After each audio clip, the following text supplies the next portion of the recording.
The dawn does not arrive with a roar. It creeps across the windowsill like a silent creditor, coming to collect a long-standing debt. We often think of aging as a grand, visible collapse. A sudden fall, a dramatic diagnosis, or a catastrophic failure of the heart. But the truth is far more spectral, far more intimate. It hides in the mundane rituals of the first 60 minutes of the day.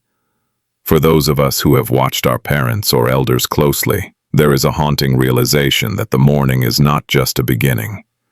It is a diagnostic report written in the language of stiff joints, vacant stares, and the slow, heavy rhythm of a soul beginning to untether itself from the physical world.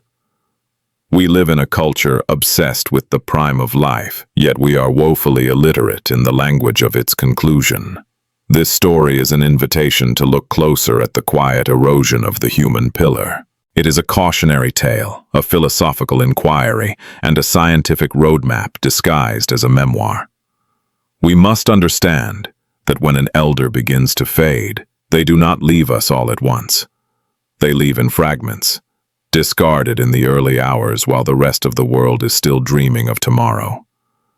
To ignore these signs is to miss the final opportunity for connection, for grace, and for a dignified transition.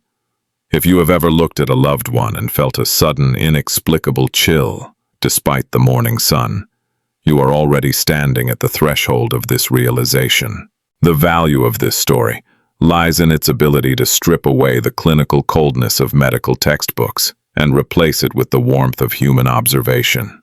Aging is the only journey we all share, yet it is the one we discuss the least with any degree of honesty. We use euphemisms like getting on in years or slowing down, but these phrases fail to capture the profound biological and psychological shifting of plates that occurs in the twilight of existence.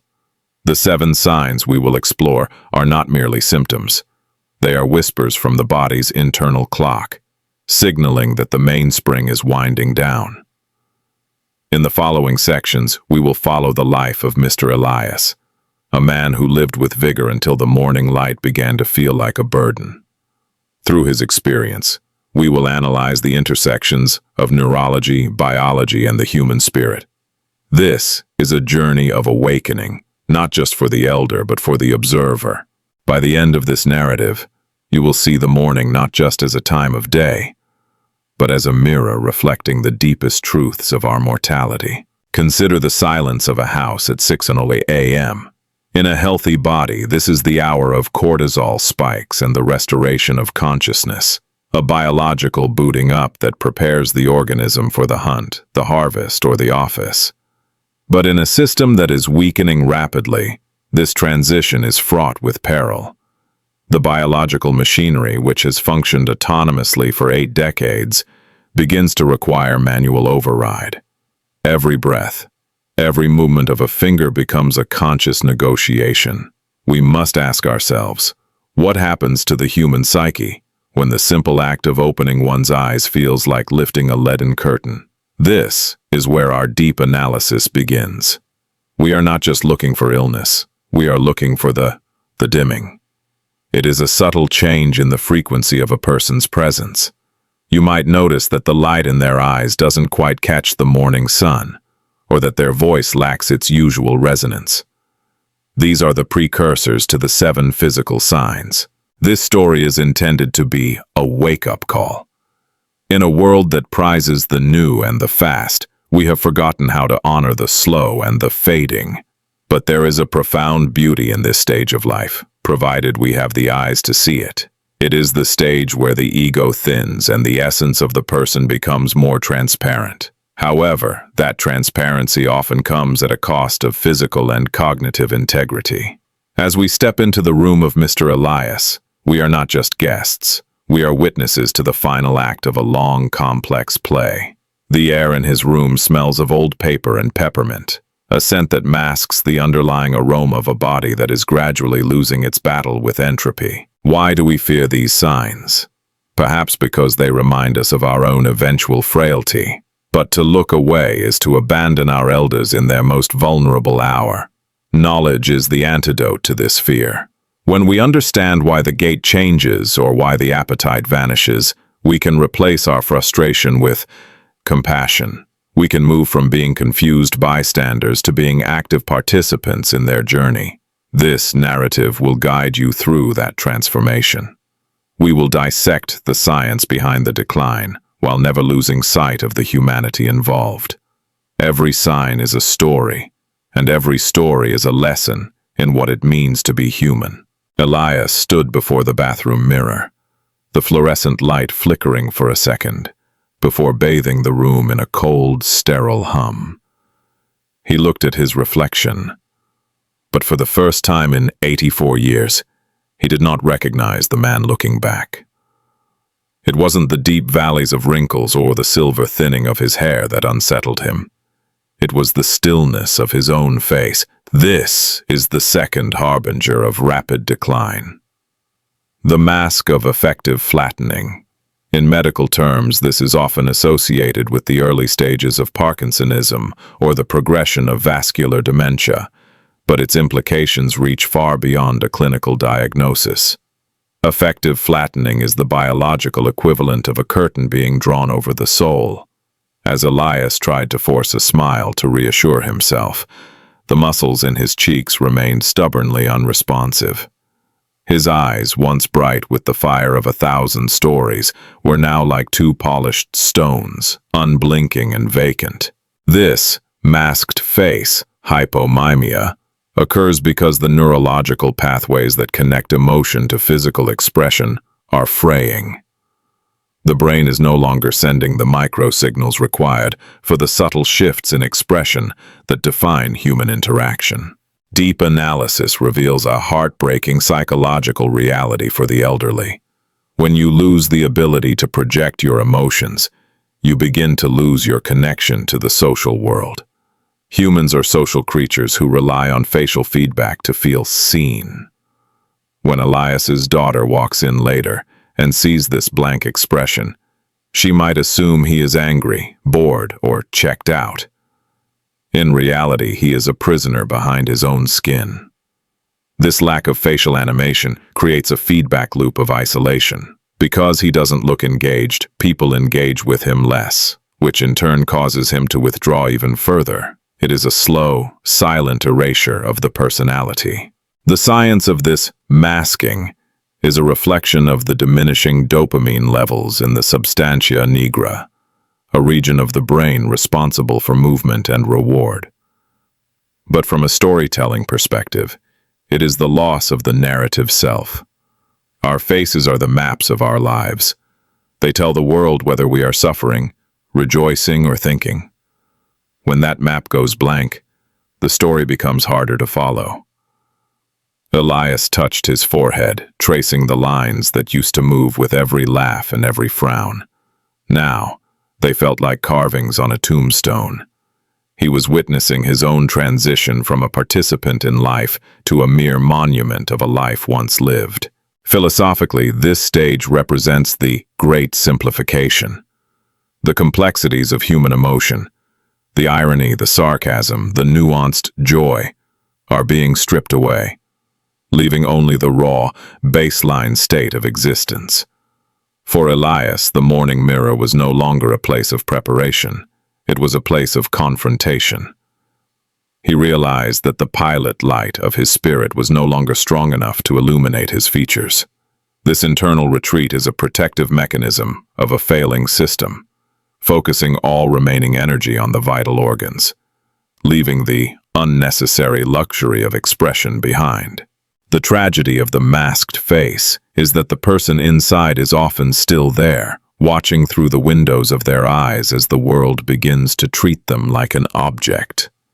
Elias felt a surge of frustration, a desire to scream or cry just to see if his face would move, but even the frustration felt muffled, as if it were happening behind a thick pane of glass. This is the cruelty of rapid weakening. The mind remains aware of its own fading for a time, trapped in a body that refuses to perform the simplest tasks of humanity. As he reached for his toothbrush, Elias noticed something else, a subtle, rhythmic tremor in his hand, but more importantly, a profound sense of heaviness in his limbs. He realized that the walk from the bathroom to the kitchen, a mere 20 steps, now felt like a trek across an open desert without a map. His relationship with the physical world was changing, and the very ground he stood on was about to become his greatest enemy. He turned away from the mirror, leaving the stranger behind, and began the perilous journey toward the hallway. The third sign was waiting for him in the way his feet met the floor, a sign that his internal compass was spinning out of control. Elias stepped out of the bathroom, but he did not walk. He negotiated. The transition from the tiled floor to the carpeted hallway was a border crossing that required intense concentration. This is the third sign of a body in rapid decline, the hesitant gait and loss of proprioception.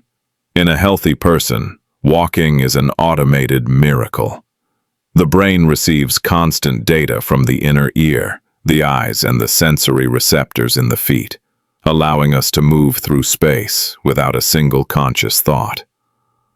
But for Elias, the autopilot had failed. He was now flying his body in manual mode, and the controls were sluggish.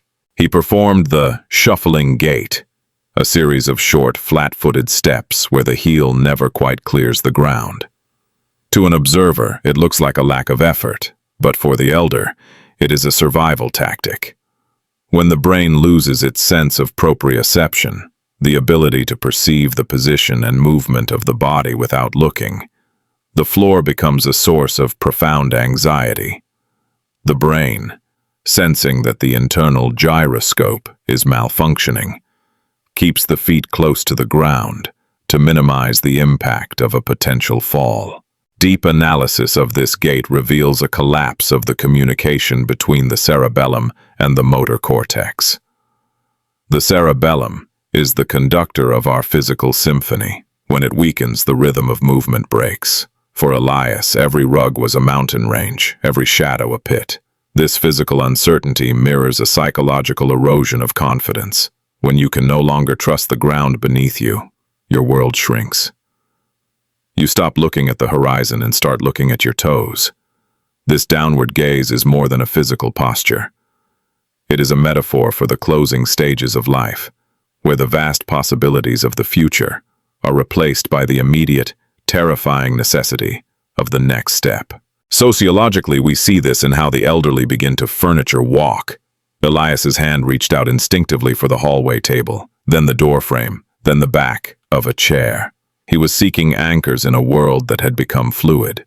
This tactile dependence is a regression to the sensory needs of a toddler, yet it lacks the joyful momentum of growth. It is a protective retreat. When an elder begins to touch the walls as they move, they are signaling that their internal map of the world is dissolving. They are no longer moving through space, they are trying to survive it. There is a deep philosophy in the way a man walks. Our stride is an expression of our intent, our pride and our health. To lose the stride is to lose a piece of one's dignity. Elias remembered the days when he hiked through the woods, his feet finding purchase on uneven roots and slippery stones without a moment's hesitation. Now, the flat, level floor of his own home was a labyrinth of hazards. This shift creates a profound sense of existential fragility, the realization that your entire existence can be shattered by a single misstep. As he finally reached the kitchen, his heart was racing, not from the distance, but from the sheer cognitive load of the journey. He sat down heavily in his usual chair, his breath coming in shallow rasps. The physical exertion had triggered a metabolic demand that his body was struggling to meet.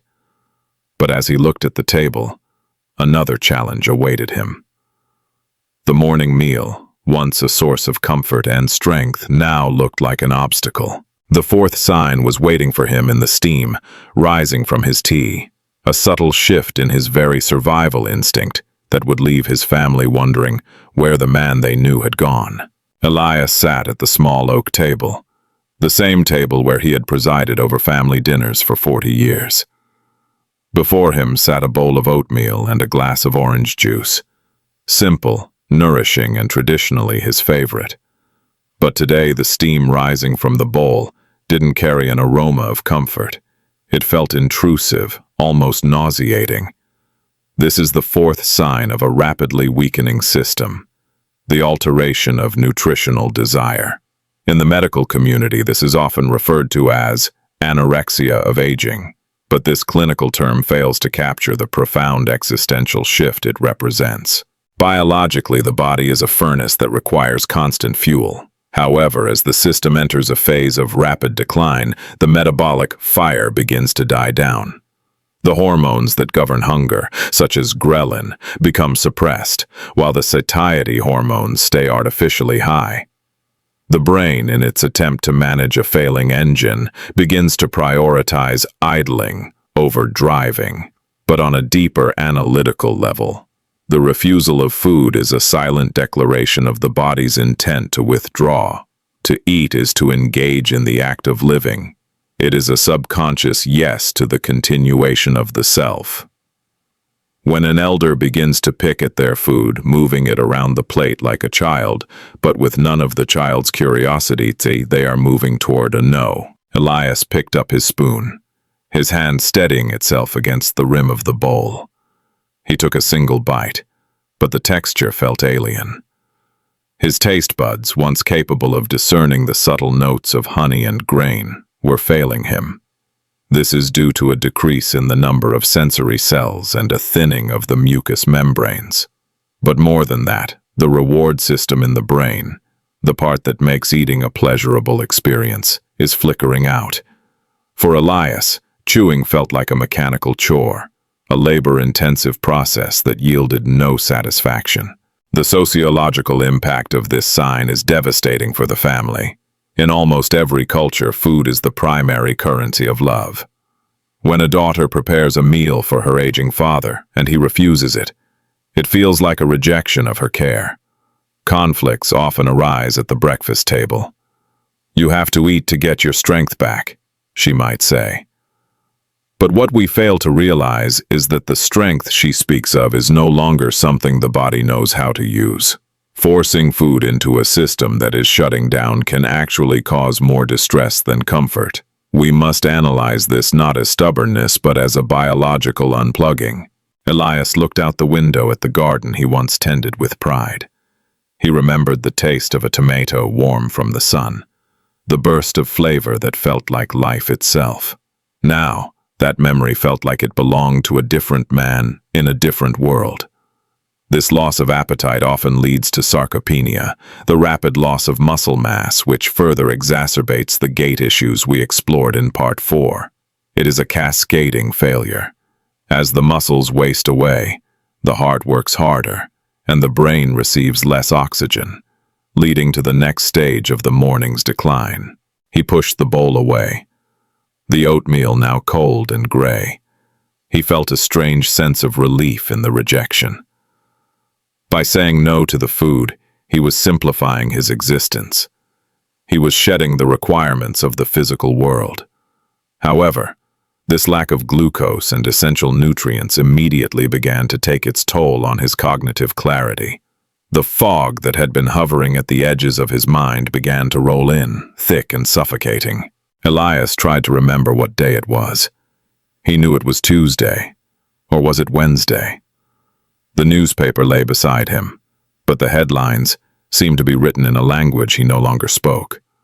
The fifth sign was beginning to manifest, turning his internal world into a series of disconnected fragments, like a film reel that had been cut and taped back together in the wrong order.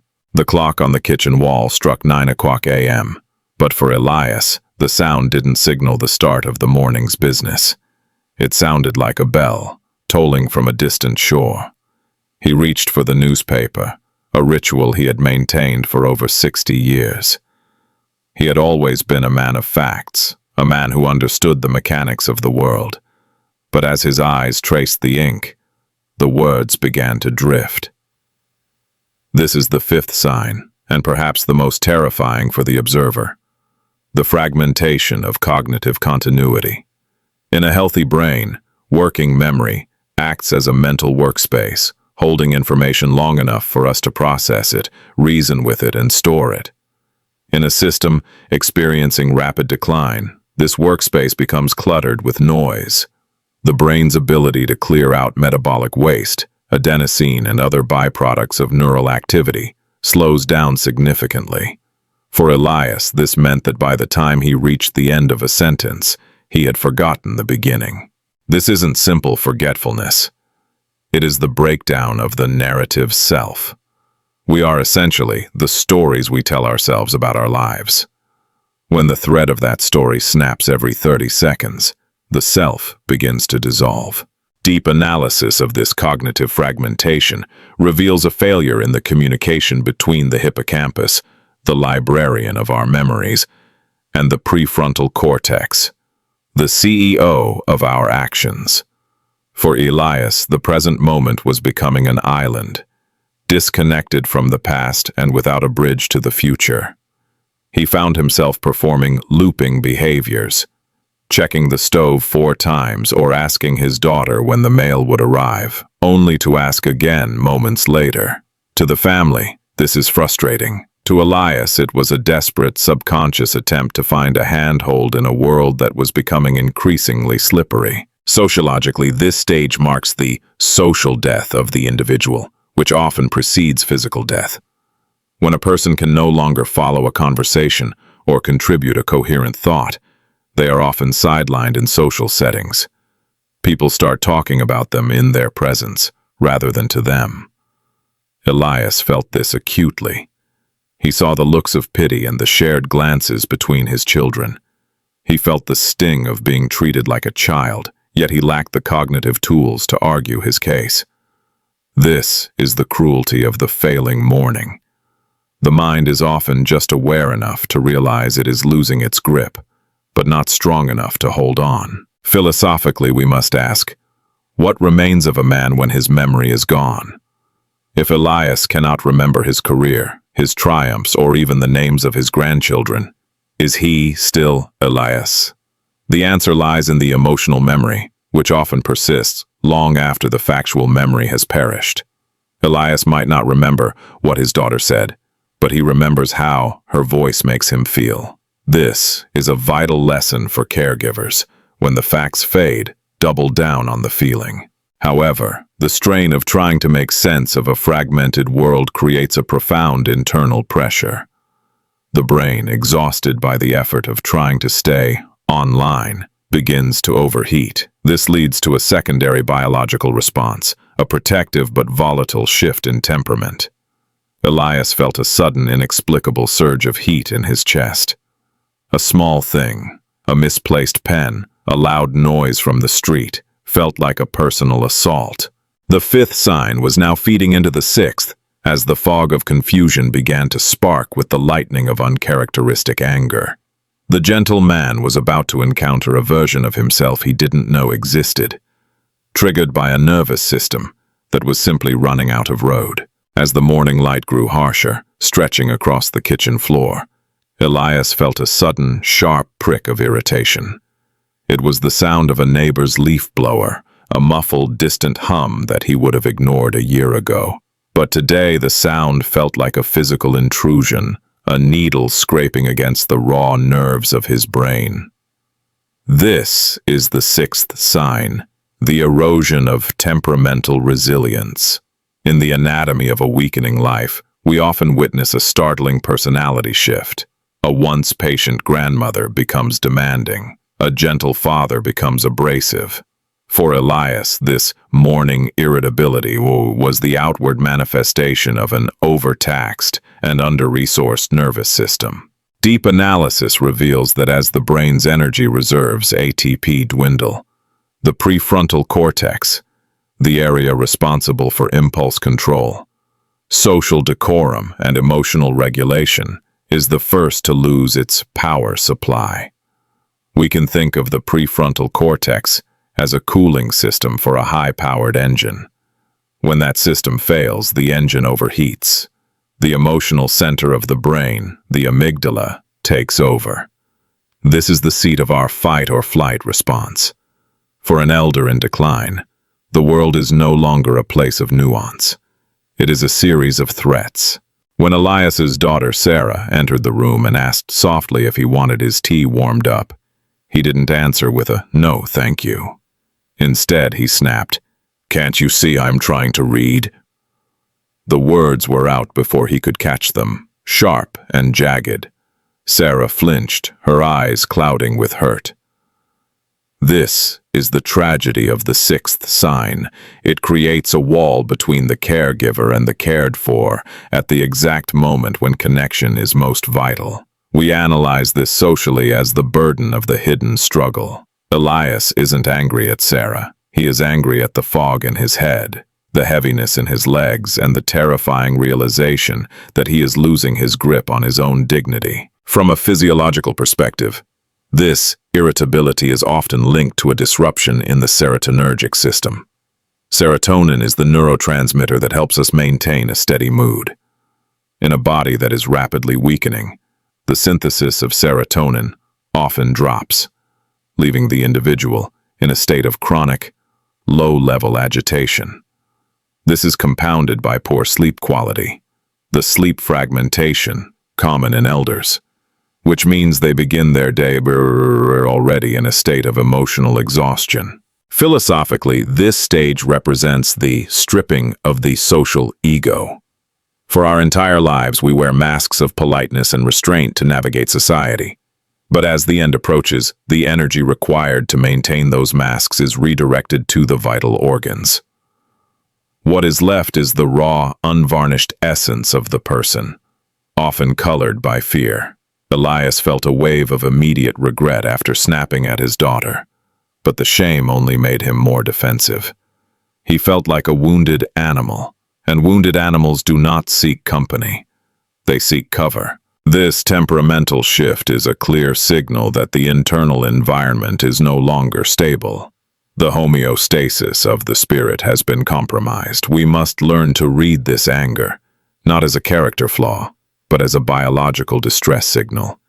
It is a cry for help disguised as a push away. Elias watched Sarah leave the room. Her shoulders slumped, and he wanted to call out to her, to apologize, to explain. But the words felt too heavy to lift. The clock had not yet reached 11 o'clock a.m., but for Elias, the day was already over. He moved from the kitchen table to the heavy leather armchair in the corner of the living room, his chrysalis. This is the seventh and final sign of a system in rapid decline, the return to the chrysalis, or pathological somnolence. This is not the refreshing, strategic nap of a healthy adult. It is a heavy magnetic pull toward unconsciousness that occurs shortly after waking. In the physiology of aging, this represents a total exhaustion of the body's cellular energy reserves. Deep analysis reveals that at the heart of this sign lies a failure of the mitochondria, the power plants of our cells. In a weakening body, these tiny engines produce less ATP, adenosine triphosphate, the fundamental unit of biological energy. Elias's body had used its entire daily budget of energy just to wake up, wash his face, and walk to the kitchen. He was now metabolically bankrupt. When the brain senses this level of depletion, it triggers a shutdown sequence to preserve the heart and lungs. It is a tactical retreat into sleep, a way for the organism to hide from the demands of the environment. From a neurological perspective, this somnolence is often tied to a disruption in the circadian rhythm and the accumulation of neurotoxins that the body can no longer flush out effectively. In a healthy system, sleep is a time of restoration. In a failing system, sleep is a form of brownout. For Elias, the sleep wasn't restful. It was a state of being half here, half gone. He would drift into a light, fragmented slumber where the boundaries between his dreams and the room around him began to blur. Sociologically, this is the stage where the elder becomes a ghost in the house. They are physically present, but their participation in the family's life is severed. The morning, which should be the time of highest engagement, becomes a time of absence. Family members often find themselves tiptoeing around the sleeping elder, their presence becoming a silent, breathing monument to a life that is receding. It is a period of anticipatory grief, where the loved ones begin to mourn the person even while they are still sitting in their favorite chair. However, this sign is the most definitive indicator of a window of opportunity closing. When an elder spends the majority of their mourning in this state of pathological sleep, the time for doing is over. The time for being has begun. We must analyze this as a transition from the world of action to the world of essence. Elias's daughter, Sarah, watched him from the doorway, seeing the rhythmic rise and fall of his chest. She realized that the man who taught her to ride a bike was gone, replaced by a fragile vessel that required only peace and presence. As Elias drifted deeper into this mid-morning slumber, his mind began to replay fragments of his life, not as a chronological story, but as a series of sensations. The smell of rain on hot pavement, the sound of his wife's laughter, the weight of a hammer in his hand. These were the only things that remained. But outside his room, the world continued to spin, and the signals he had left behind that morning were about to be synthesized into a final, powerful lesson for those left behind. The seventh sign marks the end of the morning's diagnostic journey. Now we must move toward the synthesis of these signs, the deep philosophical understanding of what they mean for us as witnesses and as humans who will one day follow the same path. As Elias lay in his armchair, the morning's progression reached its quiet conclusion. To the untrained eye, these were 7 disconnected events. A slow start, a blank face, a stumble, a missed meal, a moment of confusion, a flash of anger, and a nap. But when viewed through the lens of deep analysis, they form a singular, coherent narrative of systemic surrender. This is the thinning of the veil, a biological and spiritual event where the organism begins to decouple from the physical laws of survival. We must understand that these signs are not failures of care or simple bad days. They are the body's final, honest testimony. The deep analysis of these signs reveals a profound truth about human fragility. We are not like machines that simply stop when a part breaks. We are like ecosystems that slowly change their climate. The morning inertia and pathological somnolence are the cooling of the earth. The loss of intent and cognitive fragmentation are the thinning of the atmosphere. When we see these 7 signs in an elder, we are witnessing a biological homing instinct. The body is preparing to return its borrowed elements to the universe. Sociologically, our modern resistance to these signs creates a crisis of presence. Because we view aging as a problem to be solved rather than a mystery to be honored, we often meet these 7 signs with intervention rather than accompaniment. We try to force the gait to be faster, the mind to be sharper, and the plate to be cleaner. But the deep wisdom of Elias's story is that there is a point where the greatest act of love is not to fix, but to witness. When we recognize the 7th sign, the return to the chrysalis, we must realize that our role has shifted from caregiver to guardian of the threshold. Philosophically, this stage of rapid weakening challenges our definition of worth. In a productivity-obsessed world, a man who cannot walk, eat, or remember is often seen as less than. But in the quiet of that morning, Elias was more himself than ever. Stripped of his titles, his skills, and his social masks, he was a pure expression of human existence. The 7 signs are a process of unselfing, a shedding of the ego that allows the essence to shine through, however dimly. To look at an elder and see not a patient, but a soul in transition, is the highest form of human maturity. We must also analyze the impact on the observer, the daughter, the son, the spouse. Witnessing these signs is a form of secondary aging. As we watch our elders fade, a part of our own youth dies with them. This is why the 6th sign, the irritability, is so painful. It shatters the image of the pillar we once leaned on. But by understanding the neurology behind the anger, we can heal the relationship. We can see the storm as a weather pattern rather than a personal attack. This shift in perspective is what allows a family to survive the decline without being destroyed by it. The 7 signs serve as a roadmap for the final conversation. They tell us that time is short, but they also tell us that the quality of that time is what matters.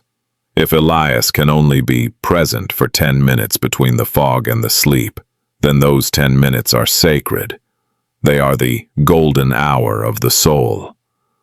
By identifying these signs, we stop waiting for a recovery that will not come and start cherishing the moments that remain.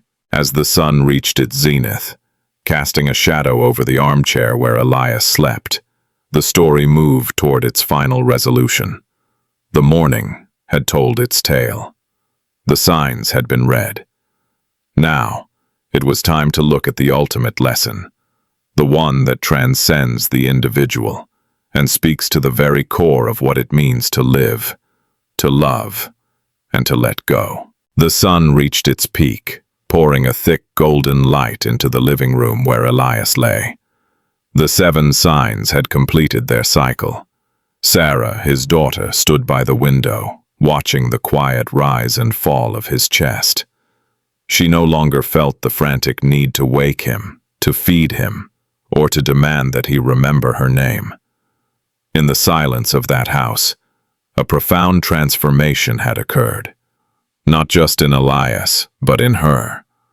This is the climax of the story, the moment where the struggle against reality gives way to the grace of acceptance. The greatest lesson of Elias's mourning is that decline is not a tragedy to be avoided, but a sacred threshold to be honored. When we recognize the signs of a body and mind preparing for departure, we are granted a rare and beautiful opportunity.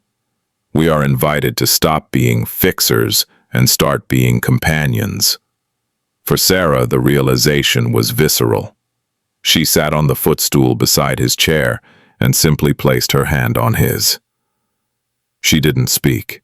She didn't ask for anything. She simply was. In that moment of pure presence, the irritability, the confusion, and the physical frailty of the morning vanished. They were replaced by a connection that existed beyond words, beyond memory, and beyond the failing biology of the brain. The ultimate lesson is this: life is not a performance. It is a presence. We spend our years building identities based on what we can do, what we can earn, and how we look. But the morning of our decline strips these away, leaving only the capacity to love and be loved. Elias, in his somnolence, was teaching Sarah the most difficult skill of all: how to let go with dignity. He was showing her that even when the mind is fragmented and the body is weak, the human soul remains a vessel of immeasurable value. We must carry this awakening into our own lives. If you see these signs in those you love, do not turn away in fear. Do not let the medicalization of aging rob you of the spiritual depth of the experience. These 7 signs are a call to action, not the action of a doctor, but the action of a witness. Hold the hand that is losing its strength. Speak softly to the mind that is lost in the fog. Honor the body that is seeking its rest. In doing so, you change the narrative of aging from one of decay to one of transition.